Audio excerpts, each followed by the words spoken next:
Welcome back to Bincy's Homemade. ഇന്ന് ഞാൻ വന്നിരിക്കുന്നത് ഒരു കേക്കിൻ്റെ റെസിപ്പിയുമായിട്ടാണ്. നമുക്ക് ഓറിയോ ബിസ്ക്കറ്റൊക്കെ വെച്ചിട്ട് വളരെ എളുപ്പത്തിൽ ഉണ്ടാക്കിയെടുക്കാൻ പറ്റുന്ന ഒരു ഓറിയോ കേക്കാണിത്. അപ്പോൾ നമുക്കിതെങ്ങനെയാണ് ഉണ്ടാക്കുന്നതെന്ന് നോക്കാം. ഞാനിന്ന് ഈ കേക്ക് ഉണ്ടാക്കാനായിട്ട് 3 മുട്ടയാണ് എടുക്കുന്നത്. ആ 3 മുട്ടയുടെയും യെല്ലോ പോർഷനും വൈറ്റ് പോർഷനും സെപ്പറേറ്റ് ആക്കി വെച്ചിട്ടുണ്ട്. ഇതിലെ വൈറ്റ് പോർഷൻ നമുക്ക് ആദ്യം നന്നായിട്ടൊന്ന് ബീറ്റ് ചെയ്തെടുക്കാം. ഈ കേക്ക് ഉണ്ടാക്കാനായിട്ട് ഉപയോഗിക്കുന്ന എല്ലാ ഇൻഗ്രീഡിയൻസും റൂം ടെമ്പറേച്ചറിലുള്ളതായിരിക്കണം. ഇപ്പോൾ മുട്ടയൊക്കെ നിങ്ങൾ ഫ്രിഡ്ജിൽ സൂക്ഷിക്കുന്നവരാണെന്നുണ്ടെങ്കിൽ അത് കുറച്ച് നേരത്തെ തന്നെ പുറത്തേക്ക് എടുത്ത് വെച്ചിട്ട് അതിൻ്റെ തണവൊക്കെ ആറി കഴിഞ്ഞതിന് ശേഷം മാത്രമേ നമ്മളത് കേക്ക് ഉണ്ടാക്കാനായിട്ട് ഉപയോഗിക്കാൻ പാടുള്ളൂ കേട്ടോ. മുട്ടയുടെ വെള്ളം ഞാനിപ്പോൾ നല്ലപോലെ അടിച്ചെടുത്തിട്ടുണ്ട്. ഇനി ഇതിലേക്ക് മുട്ടയുടെ മഞ്ഞയും കൂടി ചേർത്തിട്ട് ഒന്ന് അടിച്ചെടുക്കാം.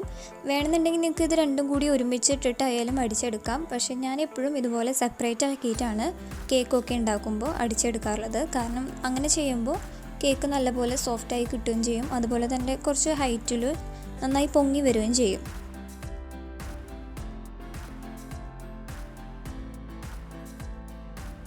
ഇനി ഇതിലേക്ക് 1.5 ടീസ്പൂൺ വാനില എസൻസ് ആണ് ചേർക്കുന്നത്. പിന്നെ ഇതിലേക്ക് 1 കപ്പ് പൊടിച്ച പഞ്ചസാരയും കൂടി ചേർത്ത് കൊടുക്കാം. എല്ലാം കൂടി ഒരുമിച്ച് ചേർക്കണമെന്നില്ല, പല തവണകളായിട്ട് കുറേശ്ശെ ചേർത്ത് കൊടുത്താൽ മതി. ഞാനിന്ന് വാനില ഫ്ലേവറിൽ ഒരു വൈറ്റ് സ്പോഞ്ചാണ് ചെയ്തെടുക്കുന്നത്. എന്നാലും നമ്മൾ അതിലേക്ക് ഓറിയോ ബിസ്ക്കറ്റ് ചേർത്ത് കൊടുക്കുമ്പോൾ അത് നന്നായിട്ട് എടുത്ത് കാണിക്കുള്ളൂ. ചോക്ലേറ്റ് സ്പോഞ്ചാണ് നമ്മൾ ഉണ്ടാക്കുന്നതെന്നുണ്ടെങ്കിൽ അതിൽ ഓറിയോ ബിസ്ക്കറ്റ് ചേർത്ത് കൊടുത്താലും നമ്മളത് കട്ട് ചെയ്യുമ്പോൾ എടുത്ത് കാണാൻ പറ്റില്ല. അതുകൊണ്ടാണ് വൈറ്റ് സ്പോഞ്ച് ഉണ്ടാക്കുന്നത്. ഇപ്പോൾ ഞാൻ ഈ മുട്ടയിലേക്ക് 1 കപ്പ് പഞ്ചസാര മുഴുവൻ ചേർത്ത് കൊടുത്തിട്ടുണ്ട്. ഇനി ഇതിലേക്ക് 1/4 കപ്പ് സൺഫ്ലവർ ഓയിലും കൂടി ചേർത്ത് കൊടുക്കാം. ഓയിൽ ചേർത്ത് കഴിഞ്ഞാൽ പിന്നെ ലോവർ സ്പീഡിൽ ചെറുതായിട്ടൊന്ന് മിക്സ് ചെയ്തെടുത്താൽ മതിയാവും. ഇനി നമുക്ക് കേക്കിലേക്കുള്ള ഡ്രൈ ഇൻഗ്രീഡിയൻസ് ഒന്ന് റെഡിയാക്കി എടുക്കാം. ഈ ഡ്രൈ ഇൻഗ്രീഡിയൻസ് എല്ലാം അരിച്ചെടുത്തിട്ട് വേണം കേക്കിലേക്ക് ചേർത്ത് കൊടുക്കാൻ. അതുകൊണ്ട് ഞാനിവിടെ ഒരു സീവ് കപ്പ് എടുത്തിട്ടുണ്ട്. അതിലേക്ക് 1 കപ്പ് മൈദ ഇട്ട് കൊടുക്കാം. ഇത് ഞാൻ 250 ഗ്രാം അളന്നെടുത്ത് വെച്ചിട്ടുള്ളതാണ്.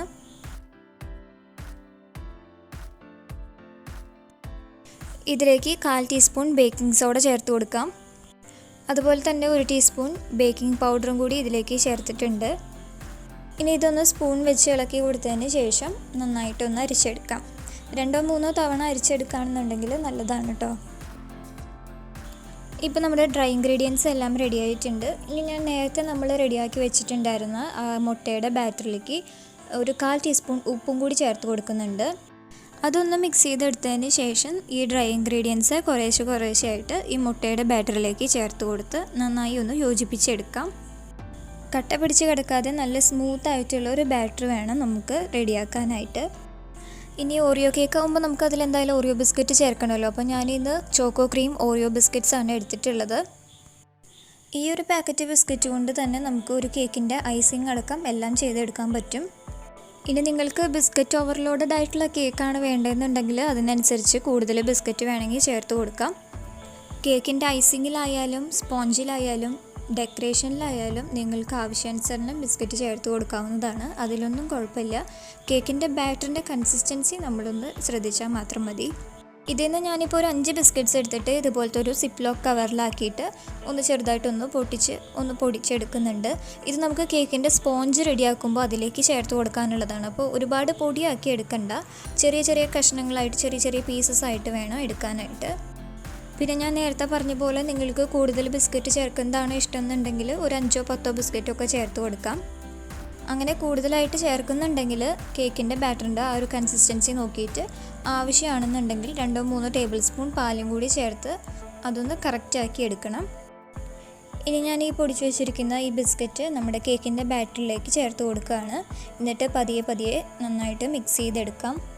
പിന്നെ ഞാൻ നേരത്തെ പറഞ്ഞ പോലെ വാനില ഫ്ലേവറിൽ വൈറ്റ് സ്പോഞ്ചാണ് ഞാൻ തയ്യാറാക്കുന്നത്. അപ്പോൾ നിങ്ങൾക്ക് ചോക്ലേറ്റ് സ്പോഞ്ചാണ് ഇഷ്ടമെന്നുണ്ടെങ്കിൽ നമ്മളിതിലേക്ക് ചേർത്ത് കൊടുത്ത ഡ്രൈ ഇൻഗ്രീഡിയൻസിൻ്റെ കൂടെ ഒരു 1/4 കപ്പ് കൊക്കോ പൗഡറും കൂടി ചേർത്ത് കൊടുത്താൽ മതി. അപ്പോൾ നമുക്ക് ചോക്ലേറ്റ് സ്പോഞ്ച് ആക്കിയിട്ട് എടുക്കാം. അങ്ങനെയാണെന്നുണ്ടെങ്കിലും ഇതിൻ്റെ കൺസിസ്റ്റൻസി ചിലപ്പോൾ റെഡി ആവില്ല. അങ്ങനെ ആകുമ്പോൾ കുറച്ച് പാല് ചേർത്തിട്ട് മിക്സ് ചെയ്തെടുത്താൽ മതി. ഞാനിന്ന് കുക്കറിലാണ് ഈ കേക്ക് ബേക്ക് ചെയ്യാൻ പോകുന്നത്. അപ്പോൾ ഞാൻ ഈ കുക്കറിനകത്ത് ഓയിൽ ബ്രഷ് ചെയ്തിട്ട് ബട്ടർ പേപ്പർ വെച്ച് കൊടുത്തിട്ടുള്ളതാണ്. ഇതിലേക്കാണ് നമ്മൾ കേക്കിൻ്റെ ബാറ്റർ ഒഴിച്ചു കൊടുക്കുന്നത്.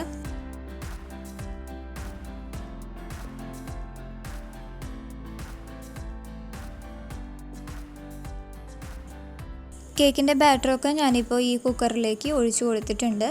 ഇനി ഇതൊന്ന് ചെറുതായിട്ടൊന്ന് തട്ടി കൊടുക്കണം. അതിനകത്ത് വല്ല എയർ ബബിൾസ് ഉണ്ടെങ്കിൽ അതൊക്കെ ഒന്ന് പോകാൻ വേണ്ടിയിട്ടാണ്. എന്നിട്ട് നമുക്ക് കുക്കറൊന്ന് അടച്ചു കൊടുക്കാം. അടയ്ക്കുമ്പോൾ കുക്കറിൻ്റെ വിസിലൊന്നും ഇട്ട് കൊടുക്കണ്ട, വെറുതെ അടച്ചാൽ മതി. അപ്പോൾ ഞാൻ ഓൾറെഡി ഇവിടെ ഒരു നോൺ സ്റ്റിക്ക് പാൻ പ്രീഹീറ്റ് ചെയ്ത് വെച്ചിട്ടുണ്ട്. ഹൈ ഫ്ലെയിമിൽ 5 മിനിറ്റ് പ്രീഹീറ്റ് ചെയ്തിട്ടുള്ള പാനാണ്. അതിന് മുകളിലേക്ക് ഇത് വെച്ച് കൊടുക്കാം. ആദ്യത്തെ 5 മിനിറ്റ് ഹൈ ഫ്ലെയിമിൽ തന്നെ വയ്ക്കുക. അതിനുശേഷം ഒരു 25 മുതൽ 30 മിനിറ്റ് വരെ മീഡിയം ടു ലോ ഫ്ലെയിമിൽ വെച്ചിട്ട് വേണം കേക്ക് ബേക്ക് ചെയ്യാൻ. അപ്പോൾ കേക്ക് റെഡിയാവുന്ന നേരം കൊണ്ട് നമുക്ക് കേക്കിലേക്കുള്ള ഐസിങ്ങിന് വേണ്ടിയിട്ട് വിപ്പിംഗ് ക്രീം റെഡിയാക്കാം. ഞാനിന്ന് റിച്ച് എന്ന് പറയുന്ന ബ്രാൻഡിൻ്റെ സൺ വിപ്പ് ക്രീമാണ് യൂസ് ചെയ്യുന്നത്. ഈ വിപ്പിംഗ് ക്രീം നമ്മൾ ഫ്രീസറിലാണ് സൂക്ഷിക്കാറ്. അപ്പോൾ നമ്മൾ കേക്കിനൊക്കെ ഉണ്ടാക്കുന്നതിന് തലേദിവസം അത് ഫ്രിഡ്ജിലേക്ക് താഴെ ഇറക്കി വയ്ക്കുകയാണെന്നുണ്ടെങ്കിൽ ഇതുപോലെ ലൂസ് ഫോമിലായിട്ട് കിട്ടും. ഇപ്പോൾ ഞാൻ വിപ്പിംഗ് ക്രീം നല്ലപോലെ ബീറ്റ് ചെയ്ത് റെഡിയാക്കി വെച്ചിട്ടുണ്ട്. ഇനി ഇതിലേക്ക് 1/2 കപ്പ് ഓറിയോ ബിസ്ക്കറ്റ് പൊടിച്ചത് ചേർത്ത് കൊടുക്കാം. ഒരുപാട് പൗഡർ പോലെ പൊടിച്ചെടുക്കണമെന്നൊന്നുമില്ല, ചെറിയ ചെറിയ തരിയായിട്ട് പൊടിച്ചാലും മതി. ഈ ബിസ്ക്കറ്റ് പൊടിച്ചതും കൂടി വിപ്പിംഗ് ക്രീമിലേക്ക് ചേർത്തിട്ട് നല്ലപോലെ ഒന്ന് അടിച്ചെടുക്കുകയാണെന്നുണ്ടെങ്കിൽ ബിസ്ക്കറ്റും വിപ്പിംഗ് ക്രീമും നന്നായിട്ടൊന്ന് മിക്സായി കിട്ടും. ഇപ്പോൾ സാധാരണ ഒരു ഒട്ടുമിക്ക വിപ്പിംഗ് ക്രീമിലും ഷുഗർ കണ്ടൻറ്റ് ഉണ്ടായിരിക്കും. അതുകൊണ്ട് ഞാനിപ്പോൾ അഡീഷണലായിട്ട് ഇതിലേക്ക് ഐസിങ് ഷുഗറൊന്നും ചേർത്ത് കൊടുക്കണില്ല. നിങ്ങൾക്ക് മധുരം കൂടുതൽ വേണമെന്നുണ്ടെങ്കിൽ കുറച്ച് ഐസിങ് ഷുഗർ വേണമെങ്കിൽ ചേർത്ത് കൊടുക്കാവുന്നതാണ്. അങ്ങനെ നമ്മുടെ കേക്ക് ഇപ്പോൾ ബേക്ക് ചെയ്ത് റെഡി ആയിട്ടുണ്ട്. ഇനി ഇത് നന്നായി ചൂടാറി കഴിഞ്ഞതിന് ശേഷം 3 ലെയേഴ്സായിട്ട് കട്ട് ചെയ്തെടുക്കാം. ഈ കേക്കിലേക്ക് വേണ്ട ഷുഗർ സിറപ്പ് ഞാൻ ഓൾറെഡി തയ്യാറാക്കി വെച്ചിട്ടുണ്ട്. 1/2 കപ്പ് പഞ്ചസാരയും 1/2 കപ്പ് വെള്ളവും എന്നുള്ള റേഷ്യോയിലാണ് എടുത്തിട്ടുള്ളത്. ഇനി നമുക്ക് കേക്ക് ഐസിങ് ചെയ്ത് തുടങ്ങാം. അപ്പോൾ ഞാൻ ആദ്യത്തെ ലെയർ ഇതിലേക്ക് വെച്ച് കൊടുത്തിട്ടുണ്ട്. ഇതിൽ നമുക്ക് ഷുഗർ സിറപ്പ് ഒഴിച്ച് കേക്ക് നല്ലപോലെ ഒന്ന് വെറ്റാക്കി എടുക്കാം. ഇതിന് മുകളിലായിട്ട് നമ്മൾ ഓറിയോ ബിസ്ക്കറ്റ് പൊടിച്ച് ചേർത്ത വിപ്പിംഗ് ക്രീമിൻ്റെ ഒരു ലെയർ ചെയ്ത് കൊടുക്കാം.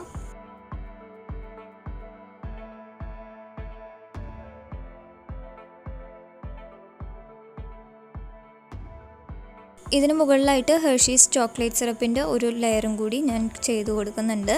ചോക്ലേറ്റിൻ്റെ ഫ്ലേവർ കുറച്ചും കൂടി ഒന്ന് എൻഹാൻസ് ചെയ്യാൻ വേണ്ടിയിട്ടാണ് നമ്മൾ ഈ ഒരു സിറപ്പ് ചേർത്ത് കൊടുക്കുന്നത്.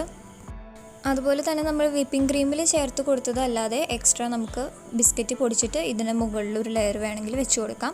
ഞാനിപ്പോൾ അങ്ങനെ ചെയ്യുന്നില്ല. ഞാനിപ്പോൾ ഇനി അടുത്ത ലെയർ വെച്ച് കൊടുക്കുകയാണ്. ഇതുപോലെ നമുക്ക് ഈ സെയിം പ്രോസസ്സ് നമുക്ക് ബാക്കി 2 ലെയറിലും കൂടി ചെയ്തെടുക്കാം. നമ്മൾ കേക്കിൻ്റെ ഓരോ ലെയേഴ്സും നോക്കുകയാണെന്നുണ്ടെങ്കിൽ അതിൽ മുഴുവൻ ഇതുപോലെ ഓറിയോ ബിസ്ക്കറ്റ്സ് കാണാൻ പറ്റും. അതുകൊണ്ടാണ് ഞാനിത് വൈറ്റ് സ്പോഞ്ചായിട്ട് തന്നെ ചെയ്തെടുത്തത്.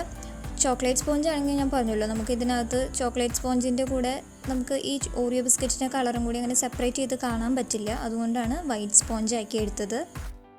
ഈ കേക്കിൽ നിന്ന് നമ്മൾ ഓവനില്ലാത്തവർക്കും കൂടി ചെയ്തെടുക്കാൻ പറ്റുന്ന പോലെ കുക്കറിലാണ് നമ്മൾ ഇന്നത് ബേക്ക് ചെയ്തെടുത്തത്. അപ്പോൾ നിങ്ങൾക്ക് ഈ വീഡിയോ കണ്ടിട്ട് ഇഷ്ടപ്പെടുകയാണെന്നുണ്ടെങ്കിൽ നിങ്ങളുടെ ഫ്രണ്ട്സിനും റിലേറ്റീവ്സിനും കൂടെ ഈ റെസിപ്പി ഒന്ന് ഷെയർ ചെയ്ത് കൊടുത്തോളൂ. അതുപോലെ തന്നെ നമ്മുടെ ചാനൽ ആരെങ്കിലും സബ്സ്ക്രൈബ് ചെയ്യാൻ വിട്ടു പോയിട്ടുണ്ടെങ്കിൽ ഒന്ന് സബ്സ്ക്രൈബ് ചെയ്തോളൂ. കേക്കിൻ്റെ 3 ലെയേഴ്സും ഇപ്പോൾ വെച്ച് കൊടുത്തിട്ടുണ്ട്. ഇനി നമുക്ക് കേക്ക് മുഴുവനായിട്ടൊന്ന് കവർ ചെയ്തെടുക്കണം.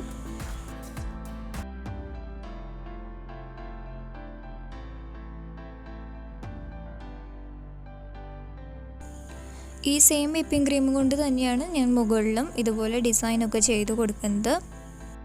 അതുപോലെ ഞാൻ ഈ കേക്ക് ഡെക്കറേറ്റ് ചെയ്യാനായിട്ട് ചോക്ലേറ്റ് സ്പ്രിങ്കിൾസും ചോക്ലേറ്റ് ബാറും അതുപോലെ ഓറിയോ ബിസ്ക്കറ്റും ചോക്ലേറ്റ് സിറപ്പൊക്കെയാണ് യൂസ് ചെയ്തിട്ടുള്ളത്. ചോക്ലേറ്റ് സിറപ്പ് ഉണ്ടാക്കിയിരിക്കുന്നത് വിപ്പിംഗ് ക്രീം ചൂടാക്കിയിട്ട് അതിലേക്ക് ഡാർക്ക് ചോക്ലേറ്റ് ചേർത്ത് മെൽറ്റ് ചെയ്ത് എടുത്തിട്ടുള്ളതാണ്. അത് നമ്മൾ ഉണ്ടാക്കുമ്പോൾ ചോക്ലേറ്റും വിപ്പിംഗ് ക്രീമും രണ്ടും സെയിം റേഷ്യോയിൽ വേണം എടുക്കാനായിട്ട്. ഞാൻ ഈ കേക്ക് കഴിഞ്ഞ മെയ് 15-ന് എൻ്റെ ബർത്ത്ഡേക്ക് വേണ്ടിയിട്ട് ഉണ്ടാക്കിയതായിരുന്നു. അപ്പോൾ അടുത്ത തവണ നിങ്ങളുടെ ബർത്ത്ഡേക്കും നിങ്ങൾ വീട്ടിൽ ഇത് ഉണ്ടാക്കി നോക്കണം. അപ്പോൾ എല്ലാവർക്കും ഇന്നത്തെ ബർത്ത്ഡേ സ്പെഷ്യൽ ഓറിയോ കേക്ക് ഇഷ്ടപ്പെട്ടെന്ന് വിചാരിക്കുന്നു. ഈ റെസിപ്പി നിങ്ങൾക്ക് ഇഷ്ടപ്പെട്ടെങ്കിൽ വീഡിയോ തീർച്ചയായിട്ടും ലൈക്ക് ചെയ്യാൻ മറക്കരുത്. അതുപോലെ തന്നെ ഫ്രണ്ട്സിനും റിലേറ്റീവ്സിനും ഷെയർ ചെയ്ത് കൊടുക്കുകയും വേണം കേട്ടോ. അപ്പോൾ ഇനി മറ്റൊരു റെസിപ്പിയുമായിട്ട് വീണ്ടും കാണാം. Thanks for watching.